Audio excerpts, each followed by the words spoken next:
15-minute mornings. This is the fourth read, I believe. We're talking about routine number 3, the visualization technique. Maxwell Maltz, the author of New Psycho-Cybernetics, mentioned something truly profound. Let's take a look together. A human being always acts and feels and performs in accordance with what he imagines to be true about himself and his environment.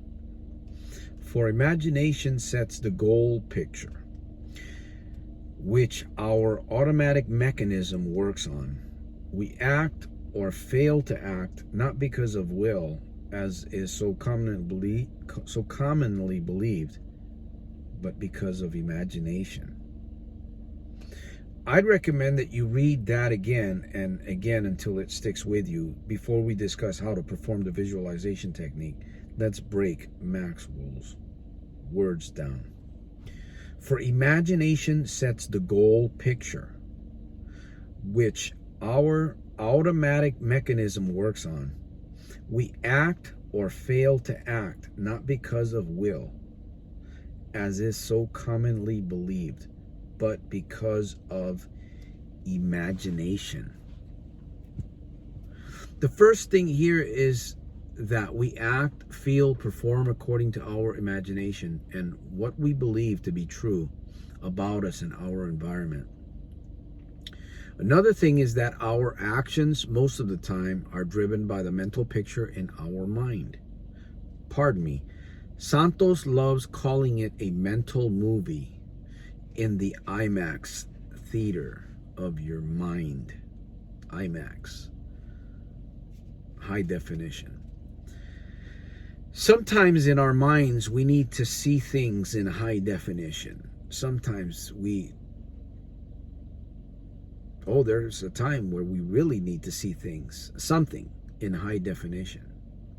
And then there's those times and there's those experiences where we should not be focused on that special image that is really being displayed magnificently, just capturing your attention with all its colors and amazement and sound. Oh, and it looks so good, but you know it's not. So if all this is true, which I believe it is, you already know where to look whenever you're not at peak performance. Sometimes it is difficult to complete a project because of a mental block, a thought of defeat that's playing like a movie in your mind. But the reality is, most of the notions we have about things are not necessarily true. Some people are scared to take action because of a fear of failure or of a fearless success, and so much more. The solution? Play yourself a different mental movie. Wow, that sounds different. Play yourself a different mental movie. Play yourself a different mental movie. Pull out the remote. Just like a DVD, you can eject a disc if you don't like it and replace it with another. And that's where the visualization technique comes in. You just close your eyes. As a matter of fact, a little while ago, I was meditating, and I can't really work out with heavy weights right now because of some injuries, and of course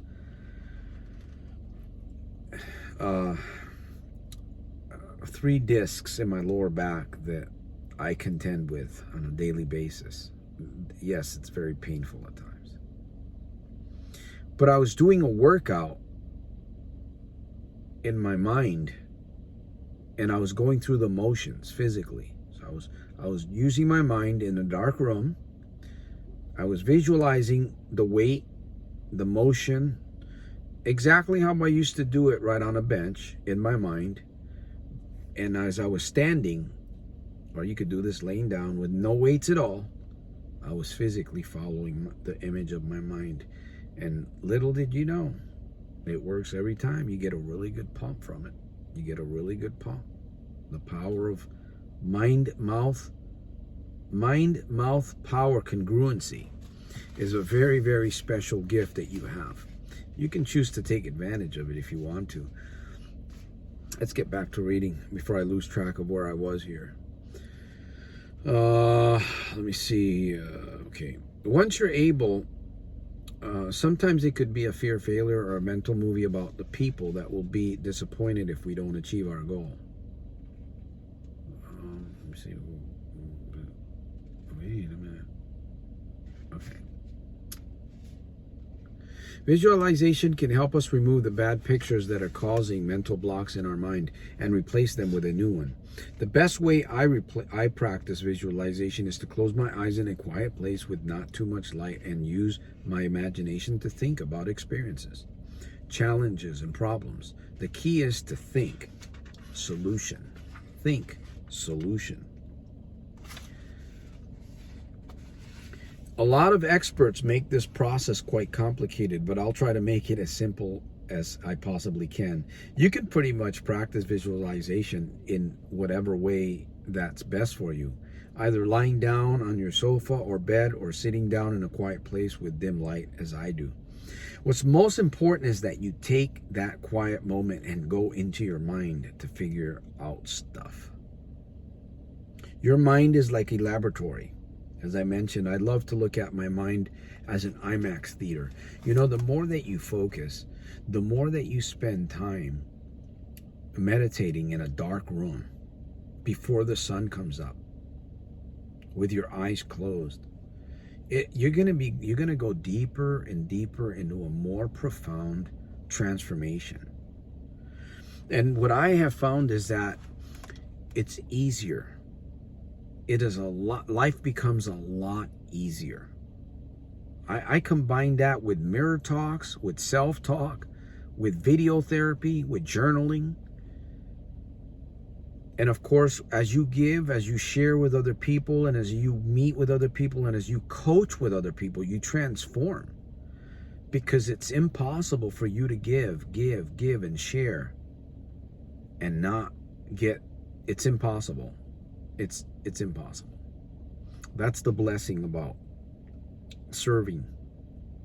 Being a student, serving, giving, sharing, being transparent, being vulnerable, but also being as wise as a serpent and harmless as a dove. Okay, what's most important is that you take the quiet moment and go into your mind to figure out stuff. Your mind is like a laboratory. Sadly, not too many people enter theirs, and there's a lot of positive tools and fruitful work that could be performed within. During your visualization, you want to first become aware of the mental movie you have been playing yourself. Right? You want to get control of your mind. You want to be able to figure things out. You know, what's going on inside my head? You know, why do you do what you do?